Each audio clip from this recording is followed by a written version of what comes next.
오늘은 성령을 소멸하지 말라. 성령을 소멸하지 말라 하는 제목으로 우리 하나님 말씀 함께 나누도록 하겠습니다. 우리 지난 3번의 시간에 걸쳐서 하나님의 3가지 뜻에 대해서 살폈는데, 항상 기뻐하고 쉬지 말고 기도하고 범사에 감사하라 하는 걸 살폈습니다. 이건 이제 누구를 향한 하나님의 뜻이냐면 우리를 향한 하나님의 뜻이에요. 이걸 지켜서 하나님이 무슨 이득이 생기거나 하나님이 도움을 받으시거나 하나님이 좋아지시는 게 아니고, 하나님은 그 자체로 충만이시기 때문에 우리의 예배도 필요 없고 우리의 찬양도 사실 그다지 필요하지 않으시고, 우리가 뭘 해드린다고 해서 하나님이 도움되는 거 하나도 없습니다. 하나님은 그냥 자체로 충만이시기 때문에 그런 게 아니에요. 그럼 왜 이걸 하라 그러시냐? 우리에게 도움이 되기 때문에 이걸 하라는 겁니다. 그래서 하나님을 향한 뜻이 아니고 우리를 향하신 하나님의 뜻이라는 거예요. 그래서 그 뜻들을 우리가 행할 때 하나님의 형상으로 지음받은 우리가 하나님의 형상답게, 그리고 하나님의 백성들답게 우리가 살게 되는 힘을 우리가 가질 수 있다는 거죠. 오늘 본문에서 바울은 이제 또 하나의 또 다른 뜻을 주고 있는데, 그 성령을 소멸하지 말라 이렇게 명령을 하고 있습니다. 그 다른 성경 번역본을 보시면 이 구절을 어떻게 번역했냐면 성령의 불꽃을 끄지 말라 이렇게 돼 있어요. 그래서 이렇게 소멸하다라는 헬라어가 스벤림이라는 단어인데 이게 불을 진화하다라는 뜻입니다. 그러니까 성령을 소멸하지 말라는 건 성령의 불꽃을 끄지 말아라 이런 뜻이에요. 하나님이신데 우리가 그 불꽃을 끌 수 있는가? 그럴 수 있다는 거예요. 그렇다고 성령님 자체가 이제 소멸되시는 게 아니고 우리 안에 계시는 성령님의 영향력, 그것이 이제 축소된다 하는 뜻이죠. 어떻게 그렇게 되느냐? 우리가 죄 가운데 거하면 성령님의 영향력이 우리 안에서 축소됩니다. 죄가 강화되고 성령님이 약화되는 거죠. 하나님이시기 때문에, 성령님은 거룩하신 하나님이시기 때문에 그 죄와 함께 거하실 수 없는 분이세요. 그래서 우리가 죄를 지으면 지을수록 성령님의 통치는 약화되고 그 불꽃이 점점 소멸된다는 거예요. 왜 그러냐면 그분이 인격적이시기 때문에 그렇습니다. 그래서 우리가 그분을 무시하거나 또 억누르거나 막거나 제지하면 앞으로 나서지지 않으세요. 그래서 인격적으로 우리와 교제하시고 또 우리를 다루시고 이끌어 가실 때도 인격적으로 행하시기 때문에 우리가 그분을 무시하면 비둘기같이 온유한 분이시기 때문에 함부로 우리에게 강압적으로 하지 않으신다는 겁니다. 그래서 지금은 교회 시대이고 성령의 시대이기 때문에 우리가 체험하는 모든 하나님의 역사들은 누굴 통해 일어나느냐? 그 성령님을 통해서 일어납니다. 물론 삼위일체 하나님은 하나이시고 동일하시기 때문에 성령님을 통하든 성부 하나님이 역사하든 성자 하나님께서 역사하시든 간에 다 하나님이 하시는 일인데, 특별히 교회 시대 복음을 전하는 일은 전적으로 성령 하나님의 그 주도하에 일어나고 진행되는 일인 거죠. 그래서 사도행전 13장 2절 같은 데 보시면 이렇게 되어 있어요. 주를 섬겨 금식할 때 성령이 이르시되 내가 불러시키는 일을 위하여 바나바와 사울을 내게 따로 세우라, 이렇게 말씀하시는 거 볼 수 있죠. 그러니까 성령님이 너희들 내가 불러시키는 일을 위해 내게 바나바와 사울을 따로 세우라, 이렇게 주도적으로 나라는 표현을 쓰시는 거 볼 수 있어요. 그러니까 내게 세워라, 내가 불러시키는 일을 위해 하라, 이렇게 얘기하시고, 또 예수님도 성령님을 소개하실 때 그가 너희를 모든 진리 가운데로 인도하리라, 그러니까 그라는 표현을 쓰시죠. 그러니까 이게 성령님이 철저하게 인격적이시다 하는 걸 이렇게 말씀을 해주시는 겁니다. 그 성령님이 인격이신 게 왜 중요하냐? 우리는 성령님과 인격적으로 교제하도록 부르심을 받았기 때문에 그분의 인격성은 굉장히 중요한 거죠. 그러니까 우리가 누군가와 교제를 한다고 할 때는 그 인격성을 가지고 그 인격 대 인격으로 교제하는 겁니다. 여러분 바위하고 사겨, 조약돌하고 결혼해, 이런 분들은 이상한 분이죠. 그런 분들이 요새 많은데 무생물하고 결혼하시는 분들이 많아요. 그건 인격적인 교제가 될 수 없습니다. 그냥 자기가 정신이 미쳤거나 아무에게도 구속받고 싶지 않은 이상한 자유를 누리고 싶거나 그럴 때 그런 얘기를 하는 건데, 그래서 성령님은 그 어떤 능력이거나 현상이거나 파워거나 은사거나 이런 분이 아닙니다. 인격이세요. 그분은 철저하게 삼일째 하나님 하나님이시고 다른 하나님과 동일한 그 하나님이십니다. 그래서 우리가 세례를 받을 때도 아버지와 아들과 성령의 이름으로 세례를 받고, 또 목회자들이 세례를 줄 때도 아버지와 아들과 성령의 이름으로 세례를 주죠. 그래서 성령님은 그 인격적이시기 때문에 우리를 인격적으로 인도하시고 이끌어 가시죠. 그래서 이스라엘 백성들을 광야로 끌고 가시기도 하시고, 또 하나님의 아들 예수 그리스도도 성령에 이끌려서 광야로 성령이 몰아가세요. 그래서 그 사탄이 예수님께 세 가지 시험을 줬지만, 그 시험을 전체적으로 인도하시고 이끌어 가신 분은 성령님이십니다. 그 복음서에 보시면 성령님이 예수를 광야로 몰아낸지라 이렇게 돼 있어요. 거기 가서 뭐 하라고요? 사탄에게 시험 받으라고 성령님이 몰아내신 거예요. 또 성경을 보시면 성령님이 처음에 등장하시는 때가 이제 창세기인데, 구약 성경에선 창세기에서 가장 먼저 등장하고, 복음서에서 이제 또 신약에서 복음서에서 가장 먼저 등장하시는데, 처음에 등장하신 신구약에서 처음에 성령님이 등장하셔서 하신 일이 뭐냐? 전부 다 생명을 잉태케 하는 일을 하십니다. 그래서 천지 창조 때 보시면 하나님의 신이 수면에 운행하셨다 이렇게 되어 있는데, 요 이제 히브리어 언어를 보면 새가 알을 품고 생명을 이제 잉태시키는 장면을 그 수면에 운행하셨다, 품고 계셨다, 뭐 이렇게 표현을 하고 있죠. 또 신약이 열리면 성령님께서 가장 먼저 뭘 하셨느냐? 성령으로 하나님의 아들 예수 그리스도를 마리아에게 잉태케 하세요. 그러니까 신구약 모두 성령님이 처음에 등장하셔서 하시는 일은 생명을 잉태케 하는 일에 처음으로 등장하고 계셨다 하는 거죠. 때문에 성령님이 우리 안에 오셔서 우리에게 역사하시고 우리를 이끌어 가시고 하는 모든 일들은 뭐 우리를 힘들게 하고 애먹이려고 하는 게 아니고, 다 무슨 일이냐? 생명을 잉태케 하시는 일을 우리 안에서도 여전히 하고 계시고, 결국 그 생명으로 우리가 영원한 생명을 얻고 영원한 승리를 얻을 수 있도록 우리를 이끌어 가신다. 그래서 우리가 멸망치 않고 영생을 얻게 하려 하시려고 성령님께서 우리 안에서 생명을 잉태케 하시고 또 역사하시는 일을 하고 계신다는 거죠. 그래서 복음서에 보시면 예수님께서 거라사의 광인을 이제 치유하실 때, 거기 이제 군대 귀신 들린 사람이 있는데, 그 군대가 이제 레기온이잖아요. 적어도 3,000 정도 되는 거죠.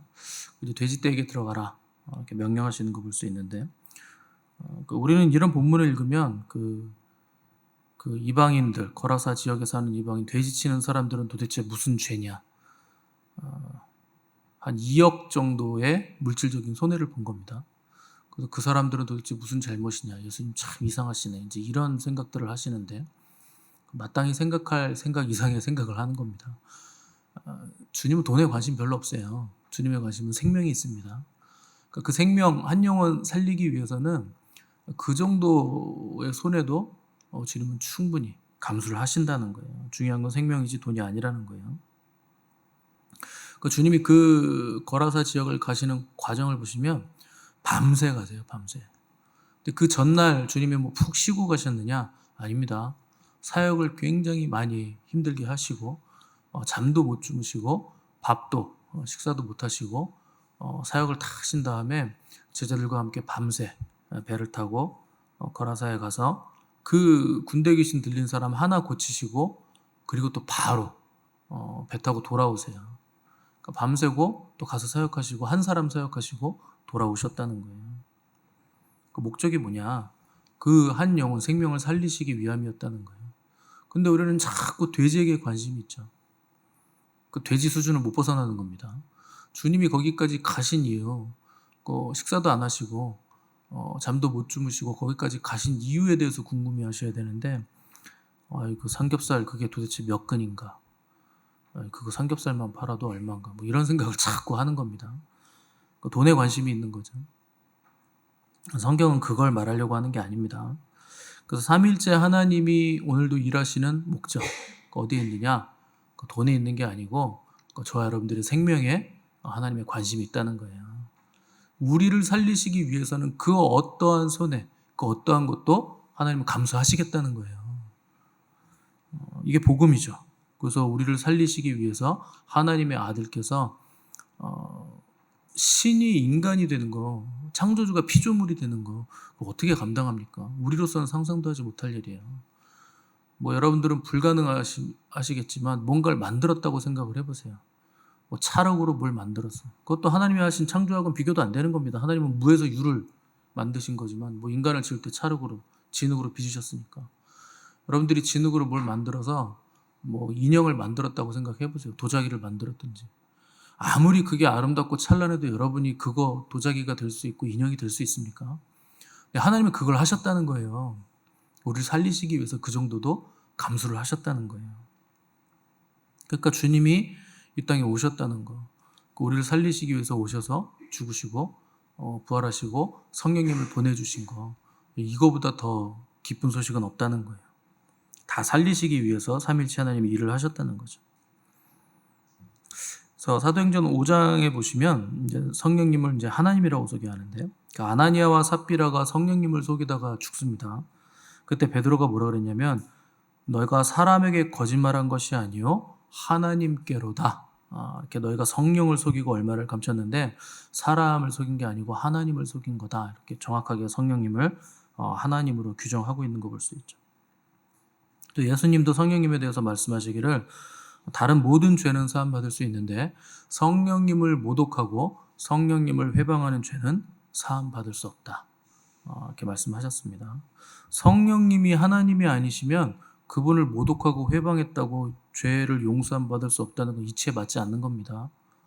하나님이 아닌 어떤 존재는 모독하고 회방해도 용서함 받을 수 있어요. 근데 하나님이시기 때문에 모독하고 회방하면 용서함 받을 수 없다는 거죠. 가끔 우리 교회에서 이제 치유하고 뭐 예언하고 뭐 이렇게 하나님이 주신 은사 가지고 쓰면 어떤 분들은 귀신도 그렇게 한다고 얘기를 해요.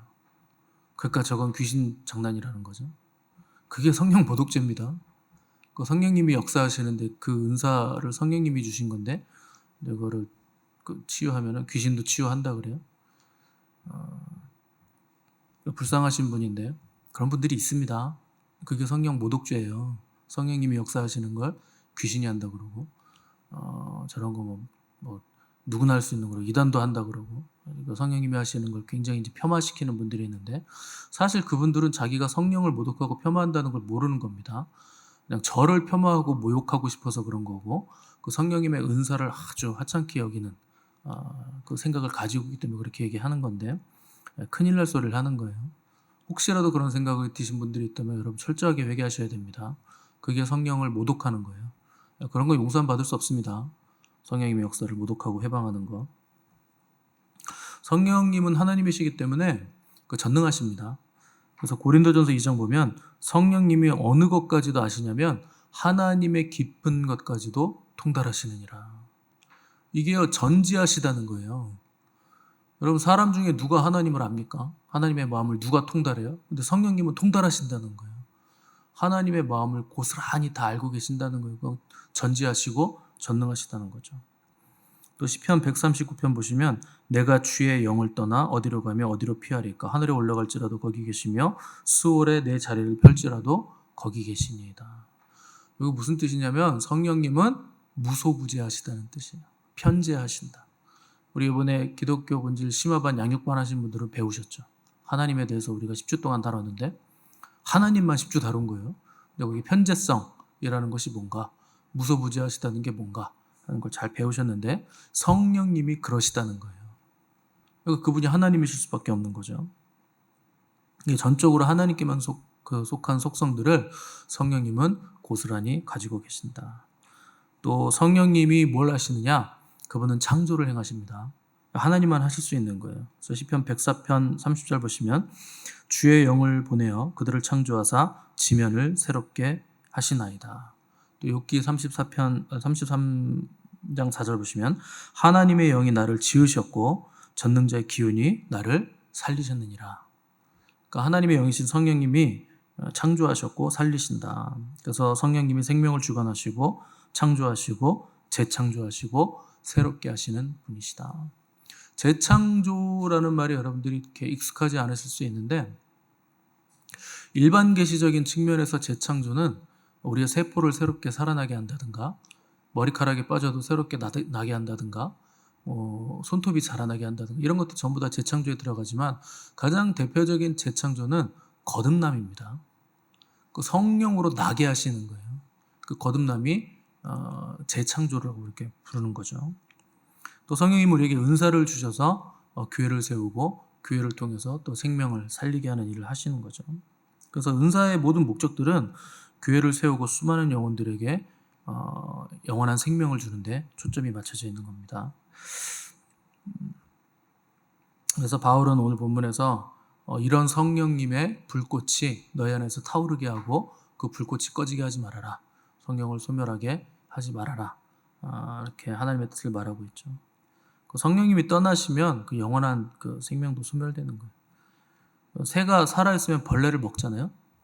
새가 죽으면 벌레가 새를 먹습니다. 성령님 떠난 인간은 그거랑 똑같은 거예요. 살았으나 죽은 자죠. 그래서 로마서 8장 11절 보시면 너희 안에 계시는 영으로 말미암아 너희 죽을 몸도 살리시리라. 성령님이 우리 살리신다는 거예요. 죽어도 죽지 않는다는 거예요. 성령님이 계신 사람들은 이제 부활하는 거죠. 또 성령님은 우리를 또 모든 진리 가운데로 인도하시는 진리의 영이시죠. 그 진리는 진리이기 때문에 모든 분야에서 여전히 진리로 작동을 합니다. 그래서 여러분들이 사람 의지하거나 비판하지 마시고 내 속에 와 계신 성령님을 통해서 진리로 여러분 충만해지셔야 돼요. 진리는 누구를 판단하고 비판하고 비방하고 그것 때문에 상처받을 일이 없어요. 진리는 진리 자체로 충만하기 때문에. 그래서 인생을 진리의 인도함 없이 살면 늘 후회한 일만 생기죠. 근데 진리로 인도함 받아서 살면 어떤 일이 생겨도 후회하지 않습니다. 어떤 일이 생겨도 진리는 진리 자체로 여전히 작동하기 때문에 그 진리로 그냥 충만해지는 거예요. 교회도 하나 될 수 있는 이유는 진리로 우리가 하나 되는 거지 진리 밖에서 아무리 좋고 관계가 좋고 뭘 주고 받고 해도 진리 밖에서는 하나 될 수 없습니다. 진리 밖에 있는 것에는 항상 모자름이 있고 결핍이 있고 후회가 있는 거예요. 근데 진리 안에 있으면 후회가 없어요. 왜냐면 하나님의 부르시면 후회가 없기 때문에 진리 안에 있으면 후회할 일이 없는 거예요. 과거에 실수하고 또 죄 가운데 있었다 할지라도 지금 우리가 성령님의 인도함 받아서 진리 안에 거하면 과거의 그 모든 일들도 새롭게 해석이 되고 후회가 되지 않고 감사가 되고 자랑이 되고 기쁨으로 바뀌는 거예요. 그게 이제 진리가 하는 일이죠. 그것도 진리의 능력이죠. 또 그 진리의 영에 우리가 인도함 받으면 우리에게 뭐가 생기느냐? 자유가 생깁니다. 진리가 우리를 자유케 하는 거예요. 그래서 주의 영이 계신 곳에는 자유함이 있느니라. 왜 주의 영이 자유를 주시느냐? 진리의 영이시기 때문에, 진리가 우리를 자유케 하기 때문에 주의 영이 우리 안에 계시면 우리가 자유함이 있는 거죠. 이 자유가 진정한 자유입니다. 성령님을 받았는데 자유함을 누리지 못하면 성령 충만이 소멸되고 있는 거예요. 그래서 내가 자유한가? 자유하지 않은가? 이 자유는 평강과 연결되어 있습니다. 그래서 내 안에 평강이 있으면 지금 자유한 거예요. 평안이 우리를 자유하게 해주는 거예요. 그래서 이 자유를 내가 누리고 있는가 하는 것이 여러분들 이렇게 내가 제대로 잘 살고 있는가, 진정한 자유 안에 거하고 있는가, 하나님 안에 거하고 있는가, 그 이제 심판이 되게 하는 아주 중요한 척도가 됩니다. 근데 이 자유 없이, 진리 없이 우리가 귀한 것을 가지거나 귀한 사람을 붙잡으면 이게 그만큼 구속받게 돼 있어요. 그만큼 눌리고 스트레스를 받게 돼 있습니다. 그래서 사람들이 이렇게 생활에 눌리면 막 도망가려고 그러잖아요. 직장에도 다니긴 다니는데 내가 이놈의 직장을 빨리 로또가 맞든 뭐가 되든 한 방 크게 터뜨려가지고 빨리 리타이어 하고 싶죠. 은퇴하고 싶죠. 그래서 자유롭게 생활하고 싶고 집에서 눌림받은 사람은 이놈의 집구석에서 빨리 나가야 되는데 빨리 독립해야 되는데 이런 생각을 하고 부모에게 눌림받으면 내가 빨리 결혼해서 나가버려야지 이런 생각도 하고 그게 뭐냐? 자유가 없다는 뜻이에요. 근데 진리의 영에 인도함 받으면 어떠한 상황에서도 자유를 누립니다. 그래서 성령께서 주시는 자유는 진정한 자유이기 때문에 오히려 도망가려고 하지 않고 다른 사람들을 채워주고 싶어 해요. 내가 충만하니까 충만이라는 건 넘쳤다는 뜻이거든요. 주고 싶은 거예요. 도와주고 싶은 거예요. 흘려보내고 싶은 거죠. 이게 진정한 자유입니다. 그래서 받았다고 하는 사람들은 그 받았음의 증거가 뭘로 나타나느냐? 그러니까 줌으로 나타나는 겁니다. 하나님께 뭘 많이 받았다고 떠들어 제껴봐야 주지 않으면 소용없어요. 자꾸 자기화만 시키면 그 나를 벗어나지 못한 겁니다. 그 하나님께 사랑 받았다고 하면서 사랑 안 주고, 은사 받았다고 하면서 은사로 남을 유익하게 하지 않고 자기만 과시하고, 이런 것들은 다 잘못된 거예요. 그 자기에게서 벗어나지 못하고 진정한 자유를 느끼지 못하고 있는 거죠. 그러니까 성령께서 주시는 자유는 진정한 자유이기 때문에 넘칩니다. 이 자유가 넘쳐서 다른 사람 채우고 흘려보내고 유익하게 하는 자유예요. 그래서 눌림이 없고 부담이 없고 정죄함이 없고 죄와 사망의 법에서 해방된 진정한 영혼의 자유가 우리를 충만하게 넘치게 자유롭게 만들어 준다는 거예요. 또 성령의 능력을 받으면 다른 사람하고는 좀 이렇게 차원이 다른 사람이 되죠. 성령님은 3차원의 세계를 벗어납니다. 차원이 다른 하나님이시기 때문에 성령님이 충만해지면 우리도 차원이 다른 존재가 되는 거죠. 그래서 힘도 아니요 능도 아니요 오직 성령으로만 된다. 이 땅에서는 행할 수 없는 불가능해 보이는 일인데 성령이 충만한 자들은 그 일을 한다는 거예요. 얼마든지 할 수 있다는 거예요. 성령님은 하나님이시기 때문에. 그래서 성령의 능력을 받은 사람들은 길이 끊어지지 않습니다. 남들은 이제 길이 없어요. 여기 뭐 바다가 가로막았어요. 성령의 능력을 받으면 바다가 막으면 날아가는 거예요. 구덩이가 생기면 날아서 그냥 뛰어가는 겁니다. 세상에 기근이 들어서 다 먹을 게 없다 그러는데 과부의 기름과 밀가루는 마르지 않는 거예요. 그래서 끊임없이 길이 연결되는 거예요. 이어지는 거예요. 그래서 성령의 불꽃을 끄지 않으면 그런 삶을 살 수 있게 된다는 거죠. 그럼 누가 성령의 불꽃을 끄느냐? 다른 사람이 끄는 거 아닙니다. 내가 끄는 거예요. 내가. 그래서 성령의 불꽃은 나의 의지를 꺼볼 수 있어요. 어떻게 끌 수 있느냐? 그 성령님의 역사하심을 내가 가로막으면 성령의 불꽃이 꺼지는 거죠. 그래서 종교적인 것들은 성령님께 맡기는데 아이들 교육은 제가 알아서 할게요. 성령님은 가만히 계세요. 이건 제가 알아서 합니다. 뭐 비즈니스는 제가 알아서 할게요. 장사는 제가 알아서 할 테니 성령님은 그냥 손님만 좀 데리고 와주세요. 여러분 그러면요 성령님을 삐끼시키는 거예요. 성령님은 손님만 데려오시고 나머지는 제가 알아서 할게요. 돈은 제가 벌게요. 성령님은 손님만 몰고 오세요. 성령님이 무슨 삐끼입니까? 전단지 돌리시는 분이에요. 그렇게 하시면 안 되고 모든 것들을 다 성령님께 맡기셔야 됩니다. 그렇지 않으면 불꽃이 꺼지는 거예요. 근데 많은 사람들이 성령님을 조수석에 앉혀놓고 자기가 조종석에 앉아서 조종합니다. 운전하고. 그냥 성령님께 다 내어드리면 여러분들이 지금 느끼는 모든 문제들의 99% 이상은 해결됩니다. 다 해결돼요. 나머지 1%는 뭐 하나님께서 우리의 거룩을 위해서 남겨두시는 문제들이고 그게 없으면 또 안 되니까 나머지 거의 90% 이상은 다 해결됩니다. 또 성령님이 언제 또 소멸되느냐? 게으르고 나태한 사람은 성령님이 소멸됩니다. 특별히 말씀과 기도에 게으른 사람들은 성령님이 소멸돼요. 여러분 새벽 예배도 나오다가 한 3일만 쉬어보세요. 다시 나오기 굉장히 힘들어집니다. 그러니까 나왔다 안 나왔다 하시는 분들은 그분은 진짜 실력 있는 거예요. 그렇게 요일 정해서 나오시는 분들이 있거든요. 저는 대단하다고 생각합니다. 하루 빠지면 나오기 쉽지 않거든요. 습관이 안 되기 때문에. 그런데 일주일에 2번이나 3번 정해놓고 나오시는 분들이 있어요. 대단한 능력이에요. 저는 그게 안 되는데. 끊임없이 기도와 말씀 가운데 성령님을 붙들려는 그 노력이 없으면 성령님 금방 소멸돼요. 그냥 전향해서 성령의 불꽃이 타오르는 게 아닙니다. 또 기도와 말씀이 성령님과의 인격적인 그 교제를 가능하게 하기 때문에 하루만 하지 않아도 금방 우리의 영이 메마르는 거 느낄 수 있죠. 그만큼 성령님이 멀어졌다는 뜻입니다. 그래서 매일매일 우리가 기도와 말씀 가운데 거하지 않으면 인격적인 대화 나누기 굉장히 어렵죠. 우리는 이제 성령님과의 인격적인 교제보다 뭘 받는 걸 더 좋아합니다.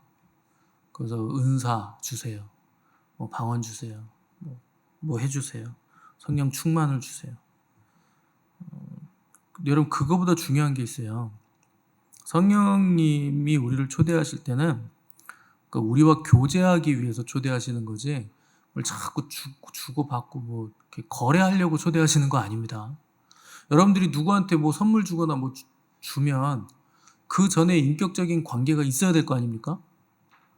그럼 지나가는 사람한테 선물 줘요? 근데 우리는 그렇게 달라고 하는 거예요. 인격적인 관계는 하나도 없이 은사를 먼저 주세요. 안 줘요, 여러분. 성령님은 그거 주려고 여러분 부른 거 아니에요. 인격적인 교제를 원하시는 거예요. 자꾸 내 은사는 뭘까? 성령님 나한테 뭐 주실 거예요? 나 은사 뭐예요? 예언이에요? 뭐 보는 거예요? 뭐 고치는 거예요? 뭐 손에서 불 나가는 거예요? 그게 뭐가 중요합니까? 인격적인 교제 없이 그거 하는 게 뭐가 중요해요? 먼저 교제가 있어야 돼요. 하나님과 교제가 먼저고 하나님이 뭘 주시면 감사함으로 받는 거지. 받는 게 목적이 되기 때문에 못 받는 거예요. 그거 주면 잘못될 게 뻔하니까 안 주시는 거죠. 그래서 성령 충만해지면 가장 먼저 뭐가 나타나느냐? 은사가 나타나는 게 아닙니다. 성품이 변화되는 거예요. 왜냐하면 우리가 교제하는 그분이 하나님이시기 때문에 우리의 성품이 그분을 닮아가는 거예요. 당연히 그렇게 돼야 되는 겁니다. 그게 진정한 기적입니다. 망나니 같았는데 그 성품이 변화되는 거. 진짜 누가 봐도 저 사람은 인성 파탄자였는데 점점 변화되는 거. 여러분 그게 기적이에요. 우리가 어떻게 변화됩니까? 사람이 사람을 어떻게 변화시켜요? 근데 하나님이 우리를 변화시키신다는 거예요. 그게 기적인 거죠. 그래서 우리가 성령님의 임재하심, 그분의 불꽃에 충만하심, 그리고 그분과의 교제, 그걸 간절히 원하기만 하면 성령님은 우리에게 강하게 역사하십니다. 목적을 다른 데 두고 성령 충만을 자꾸 구하니까 인격적인 교제에는 관심이 없고 다른 거에 목적 두고 구하니까 이게 잘못되는 거예요. 그리고 인격적인 교제가 없는 거예요.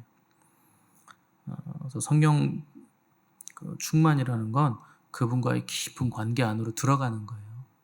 그게 충만입니다. 그래서 그걸 부흥이라고 부르는 거예요. 한 개인 안에서 일어난 부흥이 내 가족과 친구들로 번져나가는 거. 근데 그걸 전도라고 부르는 거고. 그래서 여러분 믿음으로 성령님을 선포하시고 초청하시고 그분과의 인격적인 관계 안으로 들어가시기 위해서 여러분 힘을 쓰시기 바랍니다. 그래서 우리 안에서 타오르는 성령님의 불꽃 소멸시키지 마시고 성령의 능력으로 내적인 부흥을 경험하시고 성품의 변화를 경험하시고 그분과의 깊고 친밀한 교제를 통해 성령 충만을 늘 유지하시고 경험하시는 복된 저 여러분들 되시기를 간절히 바랍니다.